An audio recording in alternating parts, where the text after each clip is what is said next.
नमस्कार। आप देख रहे हैं नोएडा खबर। मैं हूं विनोद शर्मा।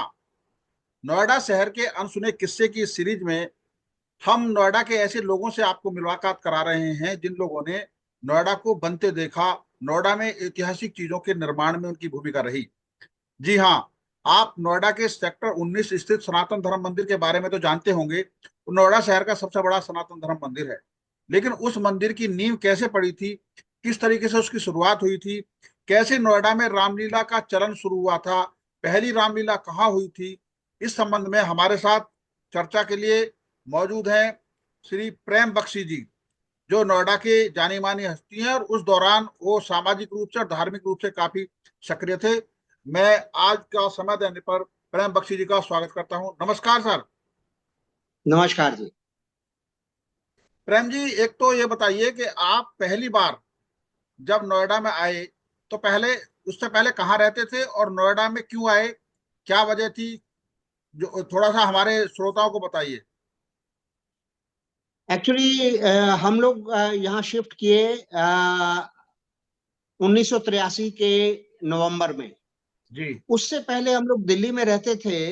तो हम्म। हमारी जो धर्मपत्नी हैं, उनके कार्यालय ने, लाइफ इंश्योरेंस कॉरपोरेशन ने यहाँ पर बहुत सारे मकान लेकर के अपने एम्प्लॉइज को वो हाँ। मकान दिए थे, बेचे थे अच्छा। मतलब। जी जी जी। तो वो मकान हमें अलॉट हुआ था, तो हम यहाँ पे 1983 नवंबर में आ गए थे यहाँ।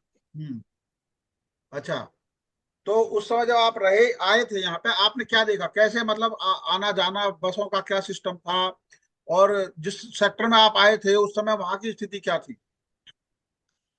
उस समय यहाँ पर एक्चुअली जो एक ही बस आती थी दिल्ली से, और वो जी। सिर्फ बहुत कम उसकी फ्रीक्वेंसी थी, और सेक्टर 6 में आकर के वो खत्म हो जाती थी। हम्म। सेक्टर 6 में स्टॉप था उसका।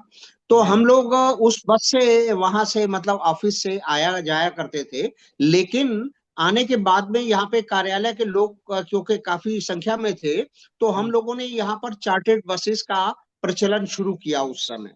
तो हम्म। हमने किराए पे बस ली, और हमारे जितने भी कार्यालय के हम लोग साथी थे, कुलीग्स थे, तो हम उन बसों के अंदर आया जाया करते थे। हम्म। तो लेकिन उस समय जो यहाँ पे बसों का था वो बहुत कम था, और यहाँ पे मार्केट वगैरह बिल्कुल नहीं थी। और यहाँ से घर से खड़े होकर के हम अट्टा और 18 सेक्टर सब कुछ हमें दिखाई देता था, क्योंकि बीच में कोई बिल्डिंग नहीं हुआ करती थी उस समय। जी जी। तो अब ये बताइए कि आपके बारे में बताया जाता है कि आपने सेक्टर 19 का सनातन धर्म मंदिर है, उसकी जो नींव रखने वाले लोगों में से आप हैं। कैसे शुरुआत हुई इसकी, क्या क्या जरूरत पड़ी थी कि हम मंदिर बनवाना है। एक्चुअली जब हम लोग यहाँ आए थे, तो यहाँ पे कोई आसपास ऐसा मंदिर या धार्मिक स्थल नहीं था। जी। और ये हम लोगों के बीच में जो लोग हम लोग यहाँ आए, तो हम लोगों के मन में ये विचार आया कि हम यहाँ पर कोई धार्मिक स्थल या मंदिर की स्थापना होनी चाहिए, और कहीं पे लेना चाहिए हम लोगों को। जी जी। तो उस स्थिति में, उस परिस्थिति में हम लोगों ने आपस में विचार विमर्श किया। और विचार विमर्श करने के बाद में एक दिन, जिस दिन हम मतलब ये मार्च 1984 के अंदर हम लोगों ने ये विचार किया, और हम लोग इकट्ठे हुए।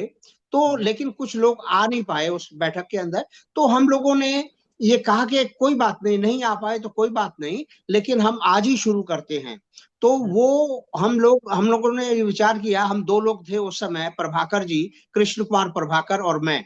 तो हम जी। लोगों ने ये कहा कि आज ही हम 101 रुपया लेकर के इस कार्य को शुरू कर देते हैं।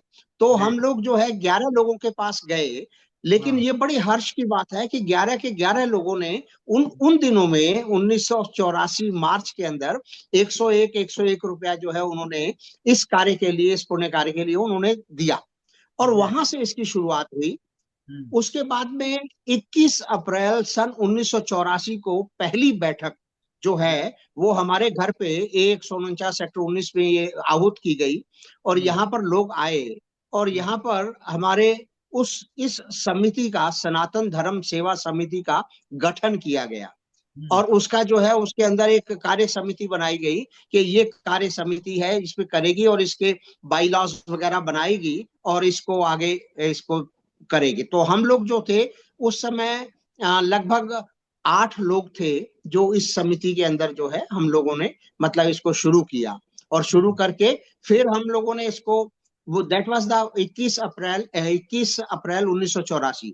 21 अप्रैल 1984 करने के बाद में बाईलॉज वगैरह बने और इसका रजिस्ट्रेशन किया गया। रजिस्ट्रेशन करने के बाद में नोएडा के अंदर अप्लाई किया गया कि हमें मंदिर के लिए जगह दी जाए। हम्म, नोएडा ने हमें जो है 5 जुलाई 1984 को, जी। 5 जुलाई 1984 को एक हम्म, 1000 मीटर का हमें अलॉटमेंट किया। हम्म, और ये अलॉटमेंट जो है सेक्टर 19 के इसी पार्क के अंदर जहां पे अभी मंदिर है, यहाँ पर अलॉटमेंट किया गया। हाँ हाँ। 5 जुलाई के बाद में जी। हम लोगों ने 16 जुलाई तक इस हम्म, जो भूखंड है, इस भूखंड का पेमेंट करके, जो पेमेंट जो था वो 88 रुपए पर मीटर के हिसाब से था। और हम्म, उस समय 88 रुपए प्लस रजिस्ट्रेशन का पेमेंट करके हम लोगों ने 16 जुलाई तक इसका पेमेंट कर दिया। हम्म, और 14 सितंबर 1984 को हम्म, इसका जो है हमने पोजेशन ले लिया इस भूखंड का। अच्छा। और सितंबर 14 को पोजेशन लेने के बाद में हमने 23 जुलाई 1984, मतलब उसी साल जुलाई 84 में इसका शिलान्यास किया गया। मतलब और पोजेशन जो से पहले, शिलान्यास, पोजेशन जी से है पहले जी, शिलान्यास किया। नहीं, पोजेशन जो है आप वो जुलाई चौदह बता रहे हो ना, सितंबर को लिया। सितंबर सितंबर पोजेशन चौदह मिला, सितंबर जुलाई में आपने शिलान्यास किया, बता रहे हैं ना। हाँ, ये जो शिलान्यास जो कर लिया था, ये 23 जुलाई को कर लिया था। अच्छा अच्छा। क्योंकि वो सब कुछ अलॉटमेंट वगैरह हो गया था, तो उन्होंने हाँ कहा कि लेटर वगैरह बनने में थोड़ा सा टाइम लगेगा या जो भी जैसे भी है, तो हाँ वो हाँ। लेटर जो है वो बाद में आ जाएगा, आप अपना काम शुरू करो। तो अच्छा। काम शुरू करने, और ये जो पोजेशन है, ये हाँ। पोजेशन दिया गया था योगेश चंद्रा जी के द्वारा। उस समय अच्छा। योगेश चंद्रा जी यहाँ के चेयरमैन थे।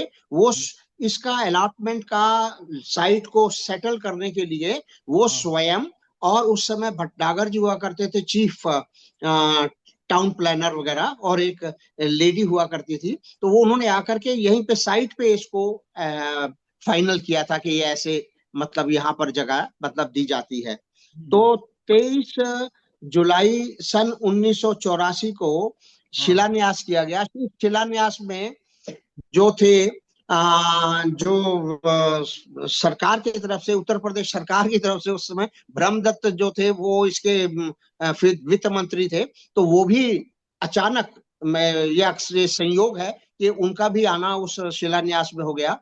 और हाँ गुलशन कुमार के पिताजी चंद्रभान जी वो हाँ। थे, गुलशन कुमार स्वयं थे, और हमारी संस्था के जो पदाधिकारी थे, जो मतलब कार्यकर्ता थे, वो सब लोग थे। अगर तो उनमें कुछ ये पदाधिकारियों के 23, नाम आप बता सके तो, उन पदाधिकारियों के जितने नाम आपको याद आ रहे हों, जो आपकी पार्टी समिति के पदाधिकारी थे, उनके भी हाँ आप हाँ, बता दीजिए। मैं नाम ले सकता हूँ। हाँ जैसे हमारे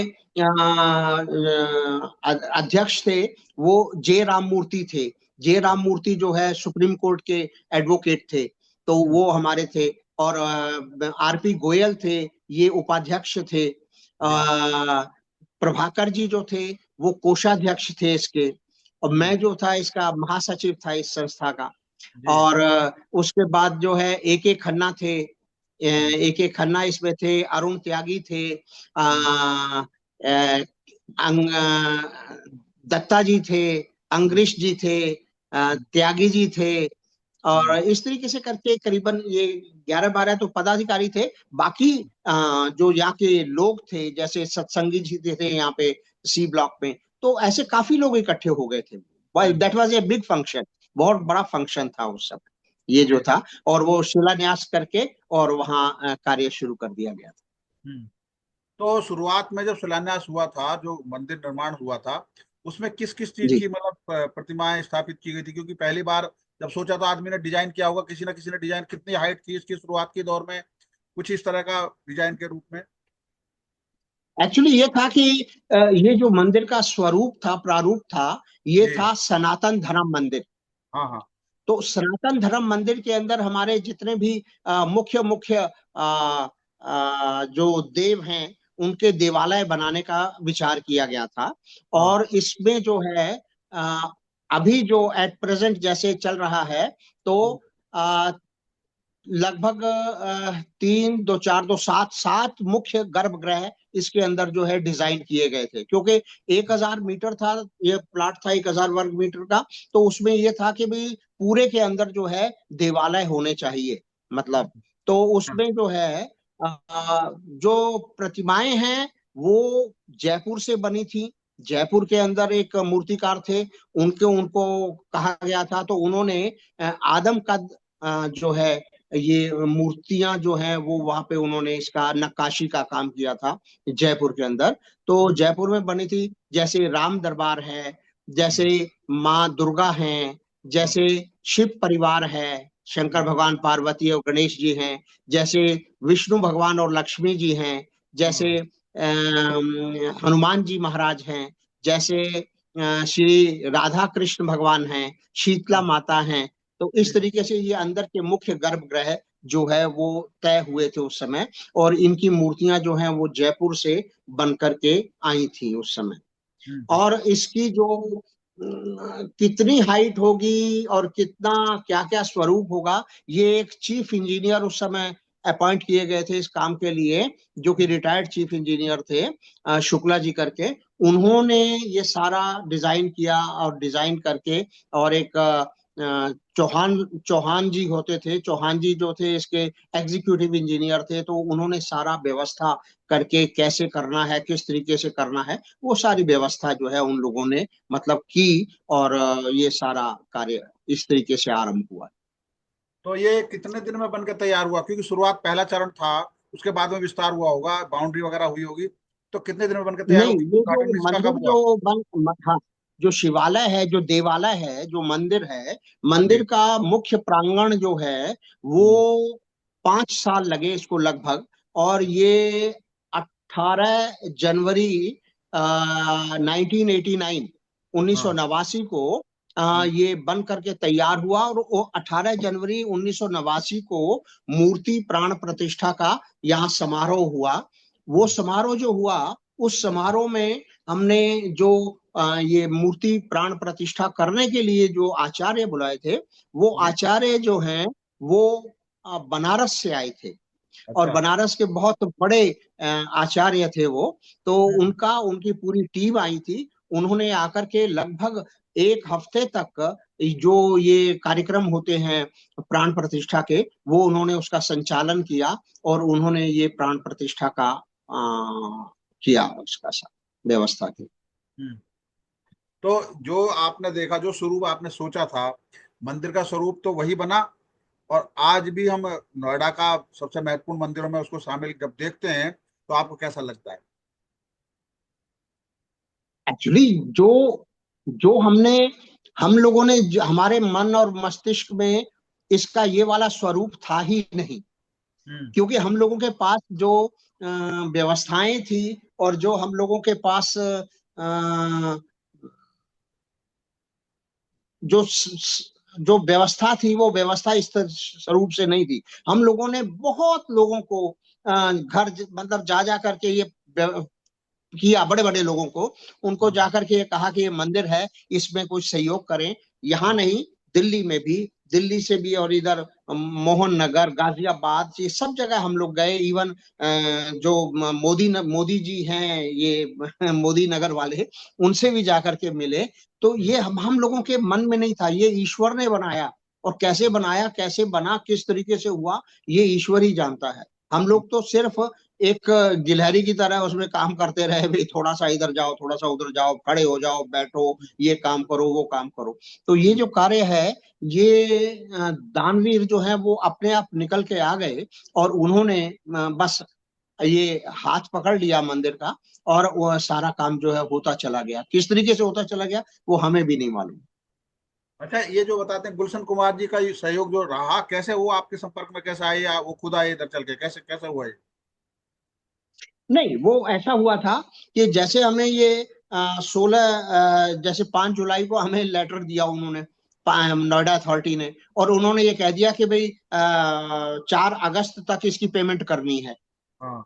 तो उस समय हमारे पास करीबन 30-32 हजार रुपए थे, जो हमारे अकाउंट में, जो हम लोग इकट्ठा कर चुके थे उससे पहले।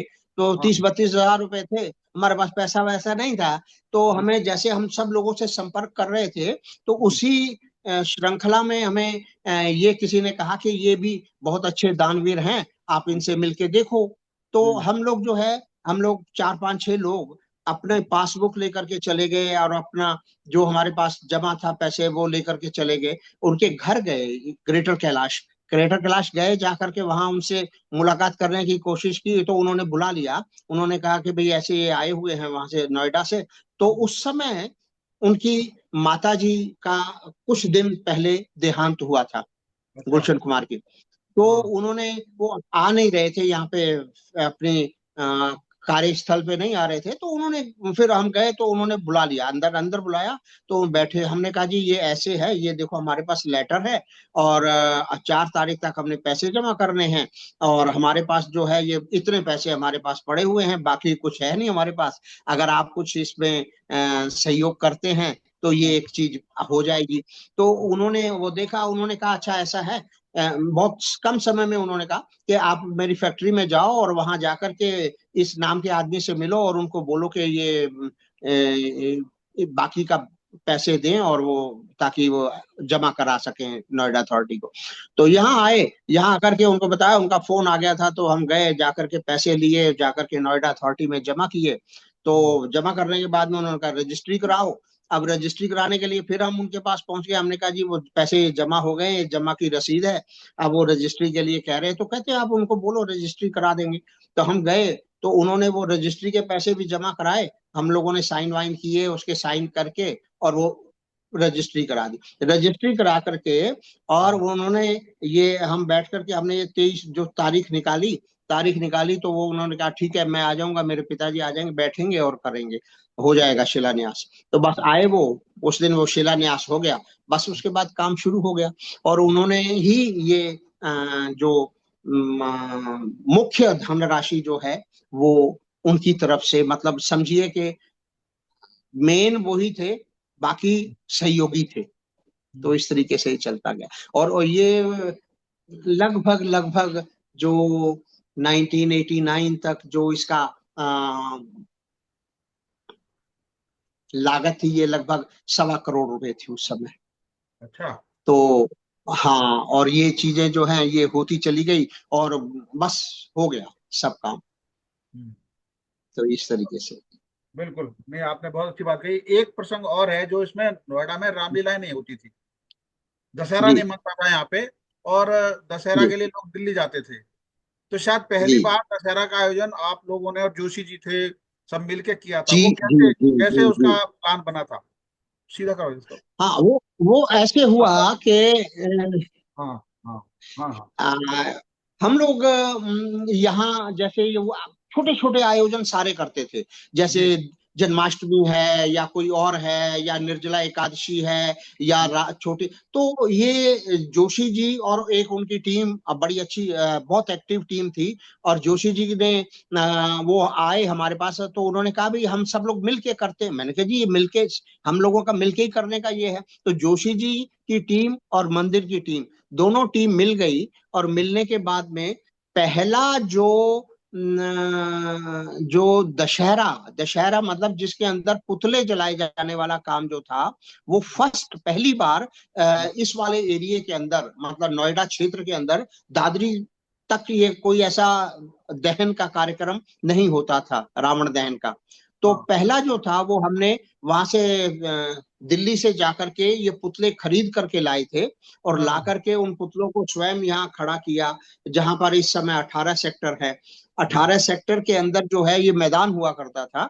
तो पहला जो है यहाँ पे वो खड़े किए, पुतले पुतले खड़े करके, और यहाँ पर फिर जो है वो दशहरे का आयोजन किया गया। तो उसके बाद भी अगले साल भी जो आयोजन जो हुआ वो यहीं पर किया गया। अगले साल में, नेक्स्ट ईयर, ये फर्क पड़ गया कि पहले साल जो थे वो 2 पुतले थे, फिर उसके बाद में तीनों तीनों पुतलों का, रावण, मेघनाथ और कुंभकर्ण के पुतलों का दहन का व्यवस्था की गई। और यहाँ पे कलाकार जो है वो बुलाए गए कि भाई कलाकारों को लाओ, और थोड़ा सा प्रदर्शन युद्ध का करके, और उसके बाद में करेंगे इसका दहन करेंगे। तो फिर यहाँ हुआ।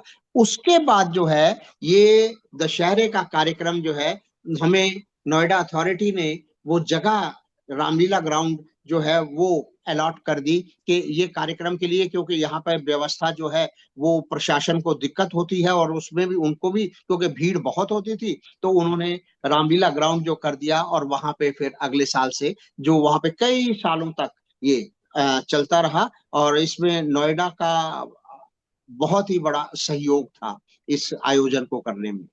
हम्म। उन दिनों के अंदर, पहले दिनों के अंदर जो है पब्लिक से धनराशि कम मिलती थी, नोएडा से सहयोग ज्यादा मिलता था हम्म। उन दिनों के अंदर। तो ये हम्म। फिर रामलीला ग्राउंड में चलता चला आ रहा तब से लेकर के, और अब तक ये कार्यक्रम वहां होता चला आ रहा है। हम्म। और इसके साथ में आपको मैं एक चीज और बताना चाहता हूँ कि ये जो है सनातन धर्म सेवा समिति ने जो है यहाँ पर उस समय सिर्फ एक एम्बुलेंस हुआ करती थी कैलाश हॉस्पिटल के अंदर। हम्म। कैलाश हॉस्पिटल का भी स्वरूप जो है वो लघु स्वरूप था, उस समय छोटा स्वरूप था। तो एक एम्बुलेंस इनके पास हुआ करती थी। दूसरी एम्बुलेंस जो है प्राइवेट एम्बुलेंस, फ्री एम्बुलेंस जो है, वो मंदिर के लोगों ने पैसा इकट्ठा करके और एक एम्बुलेंस बनाई थी। और वो एम्बुलेंस से, यहाँ पे नोएडा के हॉस्पिटल इतने बड़े बड़े नहीं थे और इतनी व्यवस्थाएं नहीं थी, तो यहाँ से लोगों को उस एम्बुलेंस में लेकर के दिल्ली में इलाज के लिए लेके जाया जाता रहा बहुत समय तक। बहुत समय तक वो एम्बुलेंस जो है वो काम करती रही एम्बुलेंस, और ये सनातन धर्म सेवा समिति की एम्बुलेंस जो है। हम्म। और उसके बाद जो है देखिए जीवन मरण सब कुछ चलता है।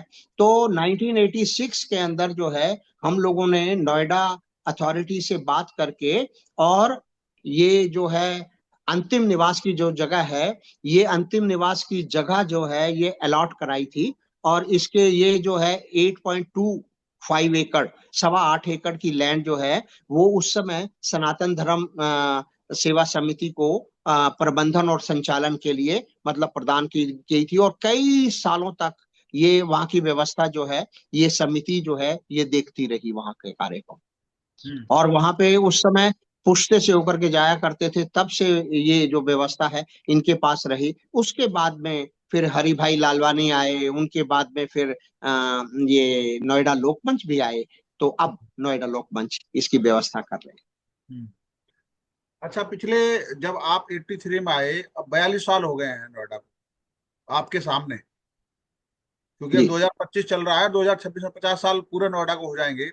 इस सफर में आप जी। देखते होंगे कि आप अन्य शहरों में भी जाते हैं, देश के दूसरे शहरों में भी जाते हैं। नोएडा में कोई आपको कुछ ऐसा लगता है कि नोएडा एक अनूठा शहर है, अलग तरह का शहर है, और इसमें कुछ चीजें ऐसी है जिसकी अभी गुंजाइश है, कोई जरूरत है इसकी, ये चीज और होनी चाहिए यहाँ पे नोएडा में? देखिए जी, नोएडा जो है, अगर हम किसी भी भारत के किसी भी शहर को अगर हम देखते हैं, जाकर के वहां विजिट करते हैं, तो नोएडा के सामने वो कुछ बौने लगते हैं। मतलब को वहां की व्यवस्थाएं जो हैं वो कुछ कम हैं। हमारे हाँ। यहाँ की व्यवस्था जो है, जो यहाँ की लाइट की व्यवस्था है या सड़कों की व्यवस्था है, यहाँ की अन्य व्यवस्थाएं जो हैं वो उनसे बेहतर हैं, उनसे अच्छी हैं।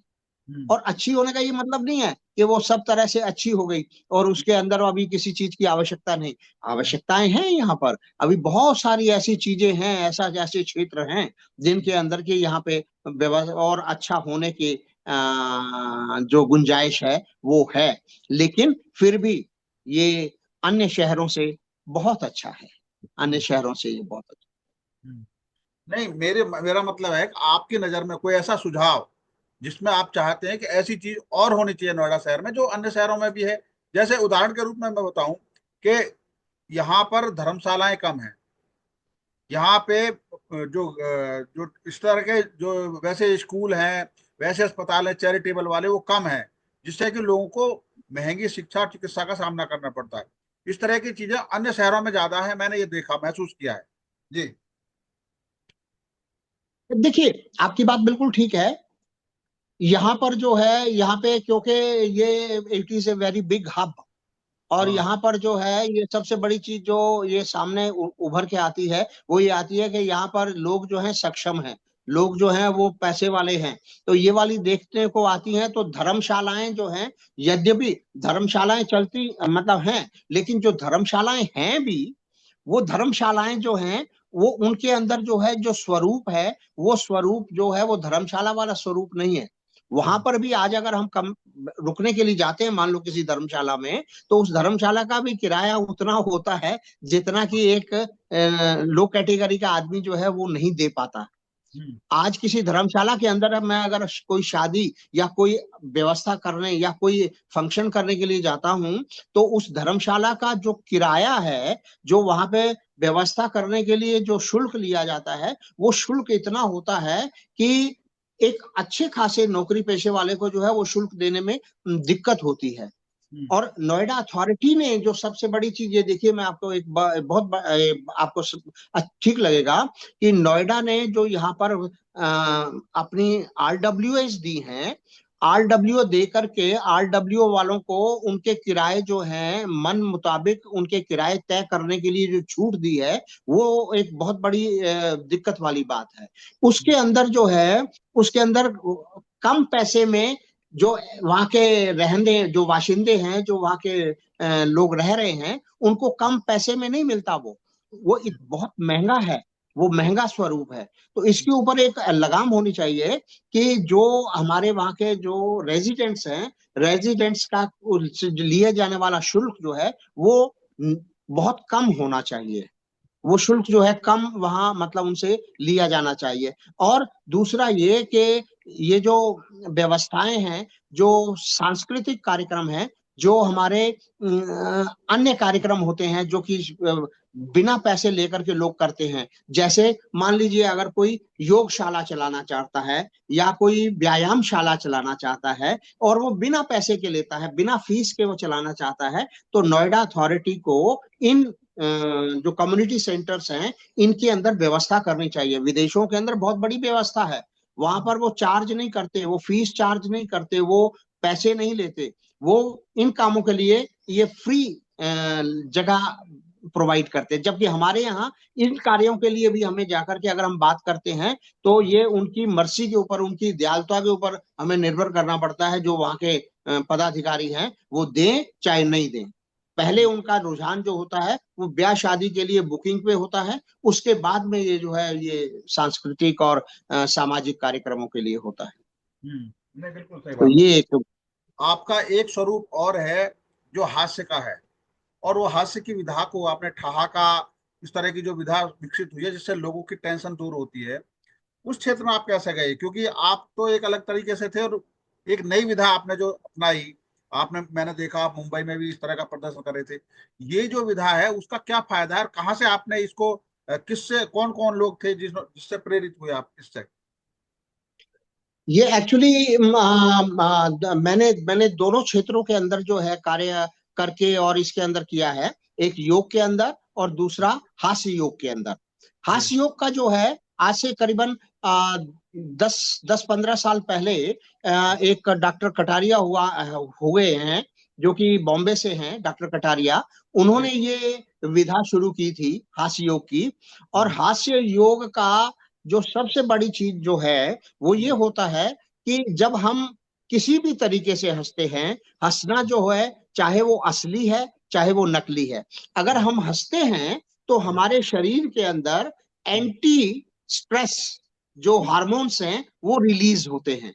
अच्छा। जब हमारे अंदर जो हमारे मस्तिष्क के अंदर, मन के अंदर जो है अंदर से हार्मोन्स सीक्रीट होते हैं, वो एक जिसको आप ये कह सकते हैं कि अच्छी सोच के हार्मोन्स जो हैं, वो खुशी में जो हार्मोन होते हैं आनंद वो वाले। हार्मोन रिलीज होते हैं।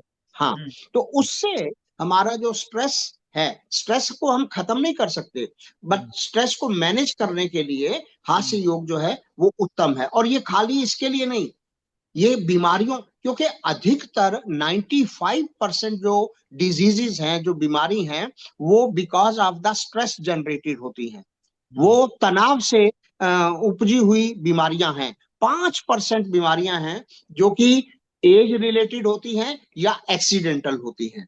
तो हम्म। 95% बीमारियों को ठीक करने का सबसे अच्छा तरीका ये है कि फील गुड फैक्टर जो हमारे अंदर होता है, उस फील गुड फैक्टर को और बढ़ाने का, और फील गुड फैक्टर को बढ़ाने के लिए लाइफस्टाइल चेंज करना पड़ता है। लाइफस्टाइल के साथ में हमारे अपनी सोच चेंज करनी पड़ती है। तो ये जो है ये सबसे सरल और सहज और आनंददायक है। और ये ऐसा होता है, अगर आप हंसेंगे तो मैं ना चाहते हुए भी आपके सामने वाला आदमी, मेरे अंदर भी एक हंसी का फैक्टर आ जाएगा। तो इसलिए ये जो चीज है ये जनरल पब्लिक के लिए बीमारियों का बोझ कम करने के लिए ये सबसे सरल और नायाब तरीका है, हास्य योग। और योग जो है वो जीवन को ही बदल देता है। योग जो है वो जीवन को ही बदल देता है। योग जो है हमारी लाइफस्टाइल को बदल देता है। हमारी जो है दिन, जो हमारा योग जो है वो व्यायाम तो है ही नहीं। योग जो है ये एक जीने की कला है। ये वो आदमी, अगर हमें पता नहीं लगता, हम छोटे छोटे भी अभ्यास अगर करते रहते हैं तो हमारे अंदर अद्भुत परिवर्तन होने शुरू हो जाते हैं। तो उन परिवर्तनों के माध्यम से, तो ये जो है मैंने जो इसका किया वो उनके साथ जाकर के किया। जो योग का किया वो स्वामी विवेकानंद योग अनुसंधान संस्थान केंद्र बेंगलुरु से, वहां से मैंने ये इसका किया योग का और योग थेरेपी का। तो ऐसे चलता रहा, जीवन चल रहा है। तो अब अंतर्राष्ट्रीय योग दिवस भी आ रहा है 21 जून को। आप जी लोगों को जी। जो योग की शैली अपनाने के लिए, खास तौर पर डायबिटीज के लोग हैं या जो सीनियर सिटीजन हैं, उनको किस तरीके से आप एडवाइस करेंगे, आप बताएं। देखिए, हमारा ये कहना होता है कि कोई भी समस्या है जीवन की, खाली बीमारी से रिलेटेड नहीं, अगर हाँ। हमारी मानसिक तनाव की भी रिलेटेड है या कोई कैसी भी समस्या है, अगर कोई व्यक्ति कक्षा में आना शुरू कर देता है, चाहे वो करने के लिए सक्षम है या नहीं सक्षम, अगर वो नहीं सक्षम है, सिंपली वो आकर के अगर कक्षा में बैठ जाता है और वो कुर्सी पे बैठ जाता है, कुर्सी पे बैठ करके वो देखता है, देखने मात्र से, करने मात्र से, सुनने मात्र से, सोचने मात्र से उसके अंदर परिवर्तन होने शुरू हो जाते हैं। हमारी कक्षा के अंदर अभी जो है करीबन 50-60 लोग शाम को उपस्थित होते हैं इसके लिए। 50-60 बहुत बड़ी संख्या होती है ये। जी जी। 50-60 लोग होते हैं और उसके अंदर हर आयु वर्ग के हैं। मतलब आप ये लेके चलिए 20 साल से लेकर के और 90 साल तक के। अब अच्छा। 20 साल से 90 साल तक का आदमी एक ही चीज नहीं कर सकता। जो हाँ। 20 साल वाला कर सकता है वो 90 वाला नहीं कर सकता, जो 90 वाला करेगा वो 20 साल वाला। तो उनके एक मॉड्यूल बना दिया जाता है, एक ऐसा बीच का रास्ता निकाल लिया जाता है जिससे कि दोनों, उच्च आयु वाला भी, निम्न आयु वाला भी, हाँ। जवान भी, नौजवान भी, बीमार भी, सक्षम भी, वो सारे मिलके उसको मतलब करते हैं। तो ये एक अद्भुत थेरेपी है योग की तो। और योग की तो ये है कि हम जो हमारी कक्षाएं जितनी भी होती हैं, यहाँ पे आप ये देखिए, मैं सिर्फ यहीं पे नहीं लेता, मैं जब विदेश में होता हूँ तो उस समय हम लोग, हमारी वहां की कक्षाएं, वहां हमारी कक्षाएं निःशुल्क होती हैं। और उसमें खाली ये नहीं कि हमारे इंडियन ही लोग आते हैं, नहीं, इंडियन भी है, हमारे विदेशी लोग भी आते हैं, मल्टी कम्युनिटी मतलब नेशनैलिटी के लोग आते हैं। मैंने वहां पे उन बच्चों के लिए भी योग की मतलब जो है सेशंस लिए, जिन बच्चों को कोर्ट ने ये आदेश कर दिया है या उनके वो कोर्ट से रिलेटेड कोई उनको पेनल्टी होनी है, तो कोर्ट ने वहां लिख दिया कि ये 3 महीने योग करके आए, फिर इनकी सजा के बारे में फैसला करेंगे। अच्छा। तो ऐसे बच्चों को सिखाते थे हम लोग। तो उसके अंदर एक योग इंस्ट्रक्टर होते थे, एक जो है साइकोलॉजिस्ट होते थे और एक डॉक्टर होते थे। तो ये 3 लोग उनके पर काम करते थे और वो फिर उनको सर्टिफाई करते थे, तब जाकर के कोर्ट फैसला करते। तो मेरा कहने का मतलब कि ये हर चीज के लिए है। तो ऐसा आपका चलता है। आपका बहुत बहुत धन्यवाद। आपने सनातन धर्म मंदिर का पूरा इतिहास बताया और लोगों को जीवन शैली कैसे अपनाए आज के समय में। प्रेम जी, आपका बहुत बहुत धन्यवाद। और आगे इस तरह की आप आगे बढ़ते रहें, आपकी दीर्घायु हो, हम आपकी तरफ से शुभकामना देते हैं noida खबर.com से। इस बातचीत के लिए आपका बहुत बहुत धन्यवाद। बहुत बहुत धन्यवाद Vinod ji, thank you very much, God bless. Hariom. Hariom.